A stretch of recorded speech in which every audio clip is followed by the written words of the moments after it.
সন্ধ্যা মঞ্চে উপস্থিত আছেন আমাদের এই বিধানসভার সকলের প্রিয় বিধায়ক সহ আমার সতীর্থ কাউন্সিলর বর্গ এবং এই ওয়ার্ডের সকলের জনপ্রিয় কাউন্সিলর আমাদের তৃণমূল কংগ্রেসের পূর্বাশা নস্কর দিদি আছে এবং সমস্ত ওয়ার্ডের মাদার ও যুব প্রেসিডেন্টরা এখানে উপস্থিত আছেন এবং সঙ্গে রয়েছেন আপনারা সকলেই।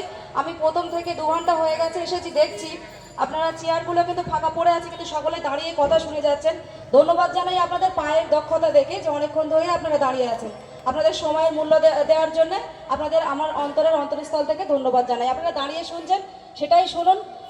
একটা কথা বলি, আজকে খুরশিদ ভাইয়ের নেতৃত্বে যে বিজয় সম্মেলনে যে আমাদের আয়োজন করা হয়েছে, এখানে দেশের মধ্যে যে বিজেপি সরকার যে আমাদের সাম্প্রদায়িক যে দাঙ্গা বাঁধাবার চেষ্টা করছে, সম্প্রীতি নষ্ট করার চেষ্টা করছে, সেই কথাকে মাথায় রেখে আমাদের নেত্রী মমতা বন্দ্যোপাধ্যায় এবং আমাদের নয়নের মণি আমাদের সাংসদ অভিষেক বন্দ্যোপাধ্যায় এই বিজয় সম্মেলনে পুরো বাংলা জুড়ে, গোটা বাংলা জুড়ে, ওয়ার্ডে ওয়ার্ডে, ব্লকে ব্লকে, পঞ্চায়েতে পঞ্চায়েতে আমরা উদযাপন করে চলেছি। এখানে আমাদের সম্প্রীতির ভাতৃবন্ধন, মিলবন্ধন, আমাদের একতা করতে এগুলো আমরা করছি, কিন্তু এটা কমন ম্যাটার আছে, সবাই আমরা ওয়ার্ডে ওয়ার্ডে করছি, আপনারা সকলেই জানেন।